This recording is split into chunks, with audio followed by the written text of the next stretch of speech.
Foram os antecedentes do movimento em saúde do trabalhador. Esses antecedentes, eles situam-se nesse processo sociopolítico articulado com um movimento de reforma sanitária, marcado por mudanças de conceitos e práticas de saúde e que vai incorporar as relações de trabalho, saúde, doença, ambiente no serviço de saúde. Então, os anos 70 é esse período quando se dá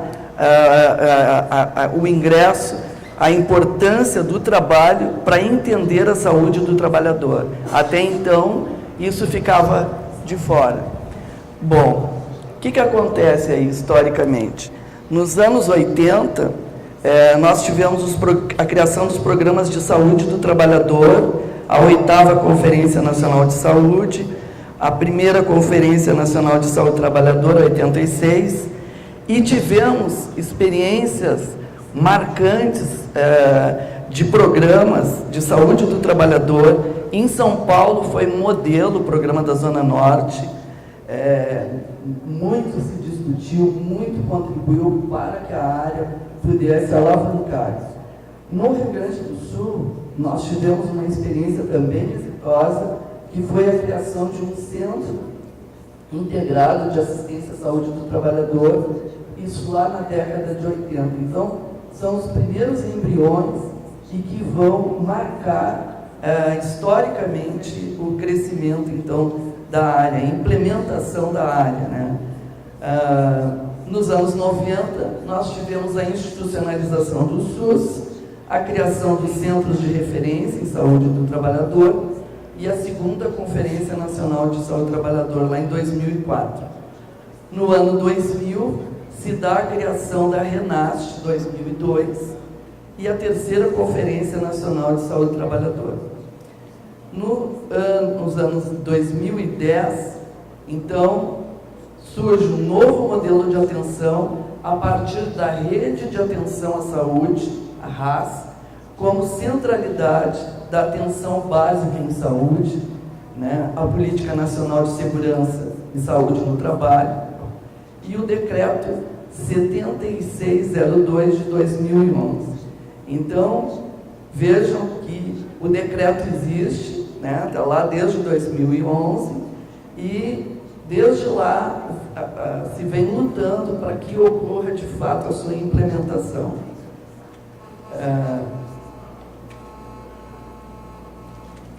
O movimento, então, de saúde do trabalhador e a vigilância de saúde. Qual é o cenário atual que se convive hoje?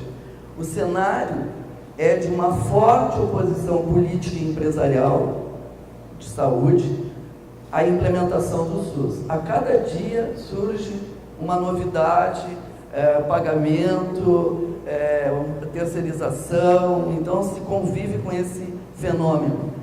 Desculpem, mas assim não tem como não dizer, temos hoje o Senado voltando leis empresariais, leis que contrariam e que visam apenas retirar direitos dos trabalhadores, né?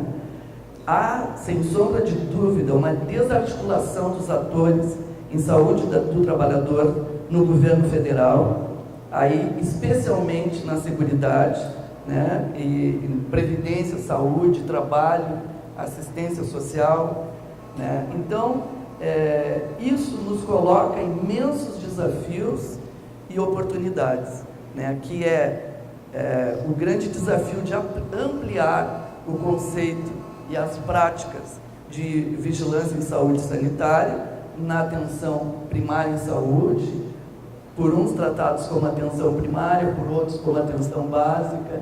Isso ainda há uma discussão, né, no âmbito da saúde do trabalhador. Perspectivas. O que se vê de perspectiva são ações de saúde do trabalhador na atenção primária, que tem a centralidade na base da saúde da família. Então, parece que aí tem que haver essa profunda articulação, né, como perspectiva de se avançar aí nesses imensos desafios. Bom, A atenção à saúde do trabalhador, então, no que consiste? Consiste na promoção. A promoção é reconhecer o trabalho como oportunidade de saúde, reconhecer que o trabalho é fonte de saúde, que é construção de sujeito, e não apenas como sofrimento e dor, né? Isso é extremamente importante, né, que se possa ver. A articulação, isso tudo articulado com os trabalhadores, né? A vigilância, que ela se torne de forma continuada na rede, né? Que se possa conhecer os riscos, a análise epidemiológica das condições de trabalho, do ambiente, antecipar e prevenir os danos e mudar os processos de trabalho, como busca de alternativa social e tecnológica, intervenção regulatórias e processos de apoio social. A fábrica tem que mudar os seus processos de trabalho, e isso exige esse trabalho continuado dos Serestes, né, das unidades que estão no território, que estão mais próximas, né? E a assistência, na verdade, o grande enfoque é a assistência integral, que é a base da saúde do trabalhador. A saúde do trabalhador, ela é feita através de múltiplos saberes. É importante que se tenha os diversos profissionais, os diversos os diversos saberes envolvidos. Hoje se diz, mais do que nunca, nenhuma área dá conta sozinha da saúde do trabalhador, porque esse trabalhador tem que ser visto na sua integralidade e em uma perspectiva intersetorial, territorial. Então, com a participação, assim, do controle social. A saúde do trabalhador no SUS, aí são as diversas portarias que foram sendo editadas, e aí eu trouxe para que a gente pudesse situar. Então, a gente teve a portaria 120 de 1998, Vigilância em Saúde do Trabalhador, a portaria 27 e 28 de 2009, dispõe sobre a organização da RENAST, depois a RAS, portaria que cria a RAS, que redefine a redefinição da RENAST, né? A atenção primária em saúde, ou atenção básica, como centro coordenador e ordenador do cuidado, né? Da RAS. Então, é uma inversão nisso, é extremamente relevante, e ocorre uma inversão de um modelo que era proposto de cima para baixo, e ele passa a ser de baixo para cima, a partir do que é identificado naquele território. Então, isso é um grande avanço. Depois, em 2011, 20 anos depois, regulamenta a Lei Orgânica da Saúde no SUS Atenção Primária. A Política Nacional de Segurança e Saúde no Trabalho, Decreto 7602 de 2011, que determina o que cada ministério envolvido na saúde do trabalhador deveria fazer. Veja bem o tempo verbal, deveria fazer. Então está lá, não há nada a ser inventado, né? Já existe. Depois, a Política Nacional de Saúde do Trabalhador e da Trabalhadora, portaria de 23 de agosto de 2012, né, no SUS, né, a política, como ela deve ser encaminhada, como ela deve ser trabalhada no SUS. E, em 2013, uma portaria substitui a de 2009, com ênfase nas ações de vigilância e proteção da saúde. Bom, aí cria um nó para os trabalhadores, para o sistema, para o SUS, para a política de saúde do trabalhador. Por quê? Porque no SUS é dito que o conselho é formado por usuário e outros profissionais da área. E a OIT determina que seja tripartite e que então é o trabalhador, é o empresário e o governo. Isso cria impasses, porque o empresário não vai participar do SUS, porque lá é um votinho, e na tripartite ele tem um peso bem maior. Então isso são um dos nós importantes aí que surgem nesse período. Bom, depois nós temos as diretrizes da Política Nacional de Saúde do Trabalhador e da Trabalhadora. Então, o fortalecimento da vigilância em saúde, a promoção da saúde de ambientes e processos de trabalho saudáveis, a garantia da integralidade na atenção à saúde do trabalhador. Então, isso embasa, de fato, né, as diretrizes dessa política aí. A vigilância em saúde do trabalhador. Então, o que diz a portaria? A portaria lá de 1998 fala uma atuação contínua e sistemática ao longo do tempo, no sentido de detectar, conhecer, pesquisar e analisar os fatores determinantes dos agravos à saúde, relacionado aos processos e ambientes de trabalho, em seus aspectos tecnológico, social, organizacional e epidemiológico, com a finalidade de planejar, executar e eliminá-los e avaliar intervenções sobre esses aspectos de forma a eliminá-los e controlá-los. Então, o que está dizendo essa portaria? Que isso deve ocorrer de forma contínua e sistemática, para que se possa planejar com base nas informações que estão sendo levantadas, né, naquele território. Quais são os conflitos e as dificuldades a serem superadas, né? Assistência versus vigilância, né? A questão da integralidade, a vigilância institucionalizada, né, como normas, organograma, autoridade versus práticas de vigilância, e isso se torna um espaço de poder. O que isso pressupõe? Pressupõe que a vigilância sanitária institucionalizada, ela tem uma tradição da polícia sanitária. Então, só entra na fábrica quem tem carteira de vigilância. Esse, então, é imbuído de uma autoridade e... Desculpa, a minha voz começa aí.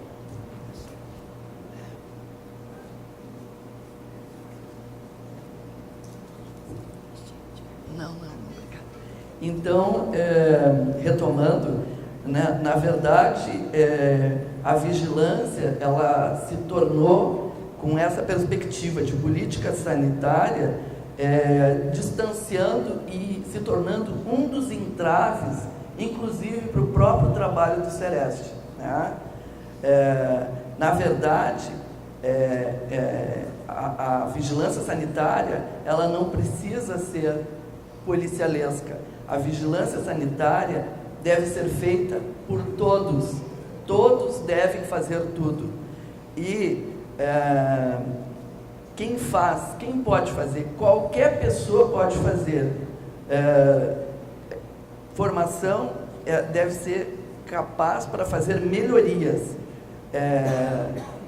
Por que digo isso? Qualquer pessoa deve buscar formar, deve buscar conhecer, toda a equipe deve buscar, e não apenas um detém esse poder.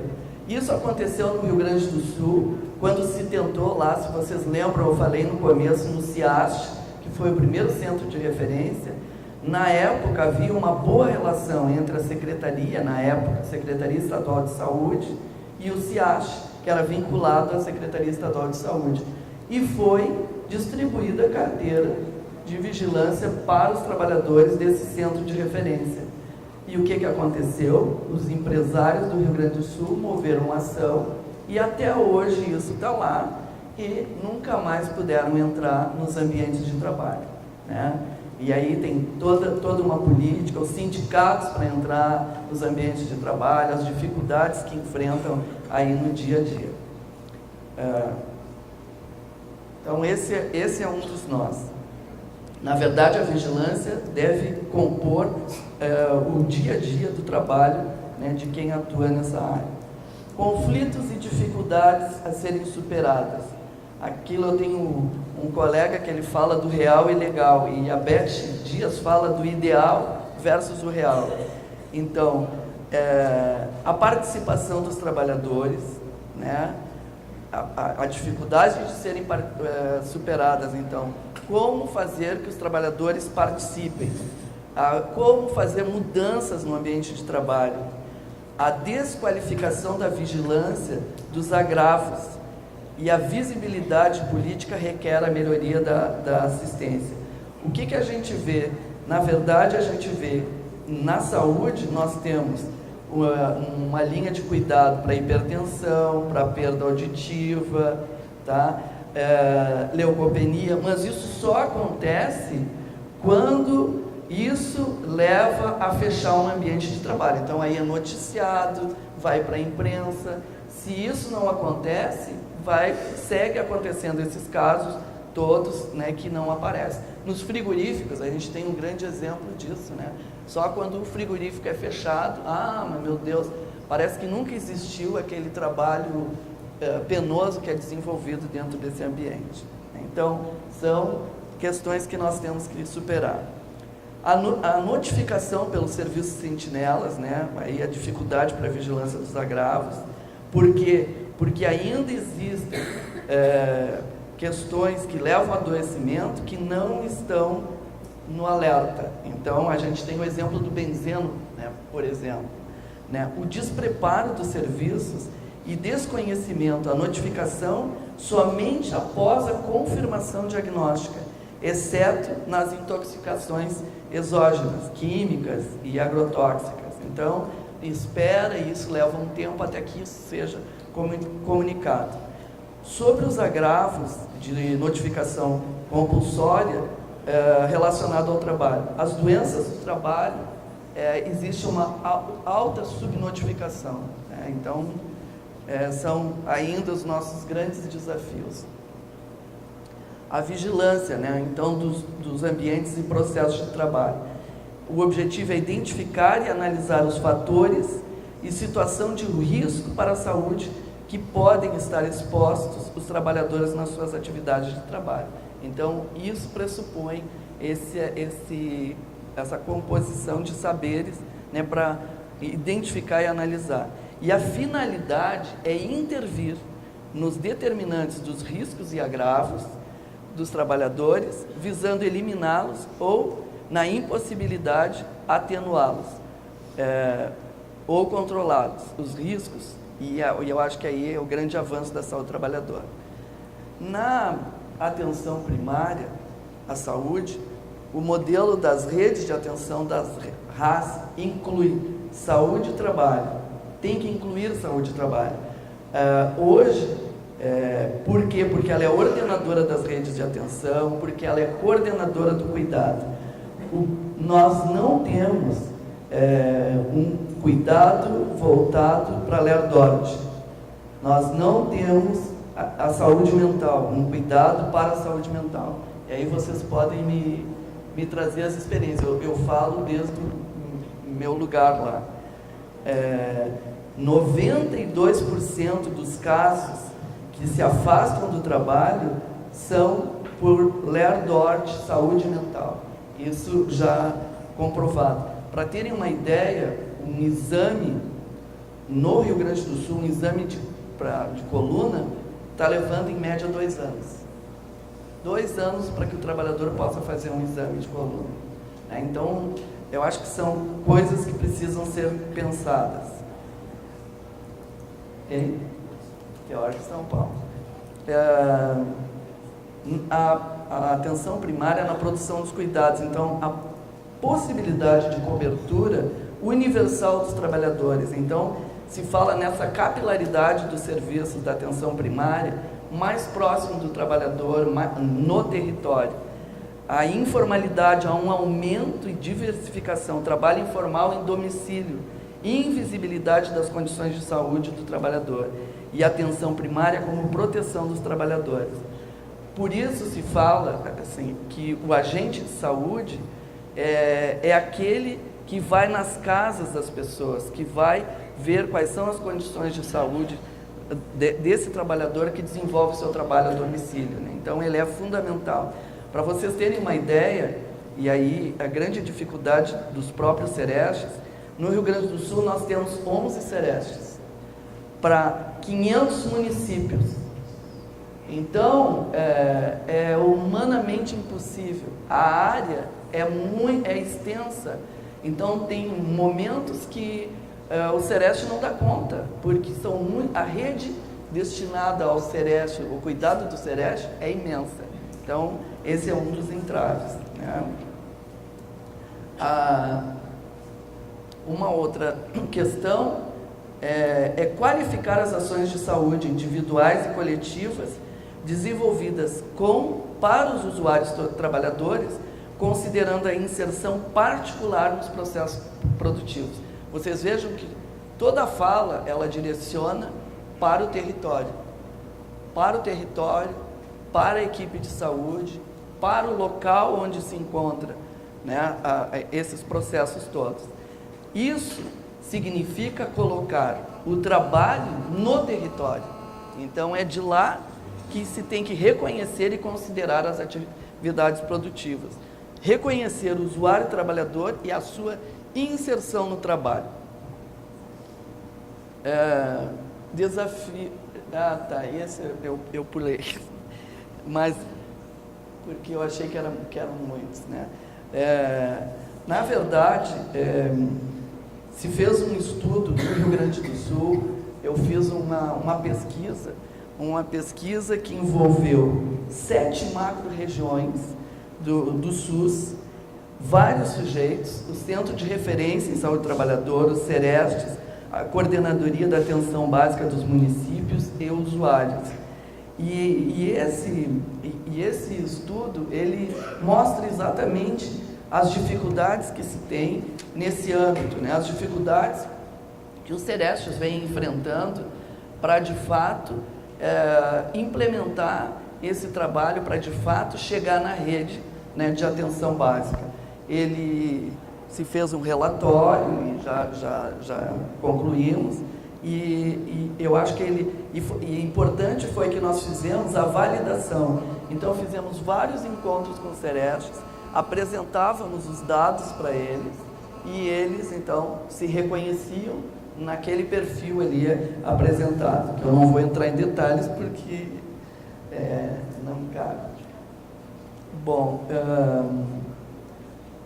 uma questão que, para análise e posicionamento, e que eu também venho conversando isso com a Beth Dias, de Minas Gerais, é estruturar, e a gente acredita, o apoio matricial em saúde dos trabalhadores, além dos Serestes, né?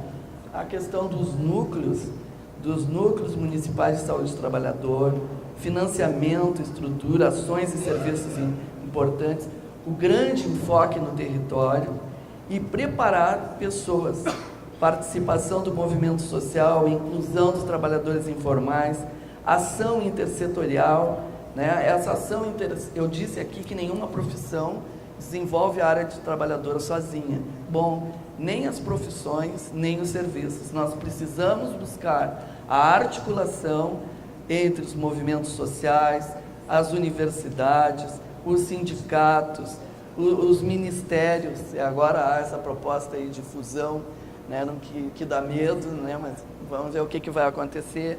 Então, essa intensa articulação, essa intersetorialidade, então, para que se chegue a isso. A redefinição da RENASCE e do papel do Sereste. Então, o apoio institucional, apoio matricial, os Serestes no apoio matricial do SUS, a existência de experiências de apoio matricial em saúde dos trabalhadores anteriores a esses atos normativos, então não um ato normativo que caia sem antes ter tido toda uma experiência, né, com os trabalhadores lá da área.